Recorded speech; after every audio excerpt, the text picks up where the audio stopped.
Hey fam, it's been a minute. I've been busy, so I want to give an update. All right, so first, I've been having issues with my phone. When I was in Isla Mujeres, I was at the beach and someone stole my phone off the beach. I wrote more about that, and I'm gonna put that on my blog. But yes, and then I was back in Puerto Escondido, and Oaxaca is also like a beach town, and a wave came and like took me out, and I had my bag on me, and yeah, my phone was in there, so I was out without a phone for like 4 or 5 days, even with my new SIM card. So I'm happy that Rice brought my phone back, so now I have a phone again. But yeah, so I think this is my 3rd month now since I've been here in Mexico. Yeah, and last time we spoke, I had done 3 states. Since then, I repeated 1 state just because I love it, and that's the state of Oaxaca. But I've done Mexico City, that's where I started, Oaxaca, the state of Oaxaca, and Mexico City is a state. So it's Mexico City, Oaxaca, Chiapas, and then I went to Quintana Roo. That's what most tourists, like a lot of Americans go there. That's where your Cancun, Tulum, your Playa del Carmen, all of those are there. So you'll find those there. But yeah, so I did Cancun only for a day just so I can get to Isla Mujeres. That's an island. You take like an 18-minute ferry. It's a fast ferry that you can get to Isla Mujeres. So worth a visit if you are in Cancun. That place is like special. It has really good, strong feminine energy. Hence the name of it. It's called the Island of Women. That's what it translates to in English. And there's a Mayan goddess that was there. You can go see the remains too of where this Mayan goddess lived at the top of the, well, it's the south tip of the island, called Punta Sur, and it's beautiful. Like me and someone else that I met from the UK, we were there and we went to go catch the sunrise. We made 2 attempts, but we were successful one day, and we were so early, it was like 5 a.m. so we couldn't see, and she had her flashlight and she put the light onto the Mayan goddess, and no gracias, and we woke her up.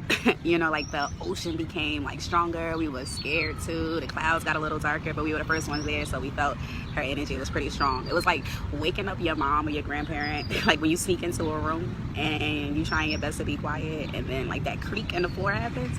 That was the vibe when we got up there and we woke her up. But Isla is so beautiful. I met some amazing women there, had some really good, strong spiritual connections. There's a hostel called Nomad's Hostel if you are in Isla Mujeres. That is beautiful. It's like a beach resort, but the rooms are really, really nice. A private room is like 130 USD, I believe. But if you do the dorms, which I did, it's 14 a night. It's like six bed dorm. But it's really, really, really, really, really nice. It's really nice. It's really clean. The staff is very attentive. They clean every day, all day. Like throughout the day, all you do is see them cleaning, and they do it with such a smile too. But you have your own private beach there. There's a dock, so you can watch the sunset, which I did every night, and you can can't see the sunrise from there, but you can definitely still feel energy, and you go see the stars. Like the sky is super black, so you can see the stars, and you can see the city view of the lights of Cancun, like the entire city. You can see it. So yeah, that was Isla Mujeres. So from Isla Mujeres, I flew back to Chiapas. I was staying in San Cristobal, and that's where I did that waterfall that I did a video of, El Chiplon. That was really, really nice, and you can go to the border of Guatemala. So a lot of people stop in San Cristobal to take a bus to Guatemala, especially if you were here in Mexico for 6 months, so you'll have to leave. So they'll border hop, go to Guatemala for a few days, and then you can come back to Mexico. Yeah, so from San Cristobal, I came back to the state of Oaxaca because I love this place. The food is amazing.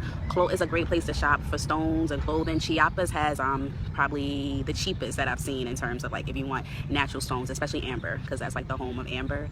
So you can go to the Amber Museum when you're there. So if you're in Chiapas, get some amber and get the clothes, and like there's like a lot of markets there. One big one where it's artisanal things and you can see local handcrafts. I went back to Oaxaca City, and then from Oaxaca City I went to San Jose del Pacifico, which is like this place, this mountain. You have to take this like small, they think there's these things called collectivos. It's like a minivan, but it's locals and whoever gets on, and you pay way less than you would pay to get on one of their main buses, and you take this collectivo and it goes all the way around because you're going up high, like really, really high. So it's, some people get sick. It didn't bother me, but you end up 3 hours from Oaxaca City, 3-hour bus ride to San Jose del Pacifico, and you're above the clouds. Like I stayed at a hostel that was all the way at the top of the mountain, and I had luggage there for just one night. Like I spent the day It's beautiful. It's super green. Like, I haven't seen something quite like that before, and you are literally above the clouds. In the hostel I stayed, you can sit on their deck and you are above the clouds, and then there's moments where you're like in the clouds. So it's really, really, really nice. It's cool. And then I took a bus, like that Colectivo thing, all the way back down to Puerto Escondido, which was like another 3 hours. Had to take 2 Colectivos, and I'm back to the beach coast. So I'm here now in Puerto Escondido. It's still in the state of Oaxaca. It's just at the beach. So like the cons, like the pros and cons of the places I stayed, like Isla Mujeres is like top on the list just because of like the spiritual connection I had there. But the con would be it's very touristy towards the north, like where Playa Norte is, which is regarded as one of the best beaches in the world, and it's a beauty. But when you get off the ferry, you're kind of like bombarded with lots of like touristy shops. It all sells like things from Cancun. But where I stayed, Nomads, you take a bus to get there, and I didn't mind taking a bus. It was pretty easy. It loops the island and you're away from tourists. Like, it's way more chill. It's people who actually live there. So that would be the only con. It's just it's pretty touristy towards the beginning of the island, and it's hot. Cheetah artists, there's lots of live music. One guy was singing like traditional music from Veracruz, and it's lost on my phone. That was taken away from me, but he did a really good job. There's a lot of gypsies and hipsters in San Cristobal. Like, that's the one thing I didn't like about the town, is that it's not really a lot. I didn't see many locals. I saw a lot of expats, like coming from like Central America and Southern America, and a lot of like gypsies who would be selling their handgoods and then staying in like minivans. Lots of that in San Cristobal, in the main center of the city. And also a lot of kids begging for money. That bothered me a little bit, just to see babies like 4 years old coming up to you asking for money even while you're eating. One girl came and touched like my friend's food, you know. So that was an issue. I just couldn't find I couldn't connect with the culture too much when I was in San Cristobal. Beautiful place. I love the weather. It was like 70 to 75 degrees every day during the day. It gets cold at night, and it was rainy season, so like it downpours. It was high up in the mountains as well, so like heavy rain. So you can't do anything when it rains. What you should note if you go visit, make sure you love the place you're staying, because it may force you to be inside more times than not because of the weather, especially if it's rainy season. So like get a nice Airbnb or a nice hotel. They have really beautiful, like expensive hotels and mid-range, but you can find really nice accommodations in San Cristobal. It's pretty cheap. Like, it's one of the cheapest. I think it's the poorest state in Mexico. So the indigenous people, of course, are living in circumstances that are below average, you know. So beautiful people, but the conditions are not good. Water is really bad in Chiapas. Most people get sick because of the water. Like, it took me about 2 months for my stomach to adjust to Mexico. Now it's like Teflon tough. Nothing bothers me. Oaxaca City, there's you have like your indigenous people, but you also have like colorful towns. It's very like old. It's big enough to explore. Like San Cristobal was pretty small, so for someone like me, like I will walk around the main city. Like, you can go to parks and things on the outskirts, but the streets are not that walkable. In Oaxaca City they are. So like I can walk around and like really explore the city, and I like that. And it's nice to always find something new while you're walking around, and it's so colorful.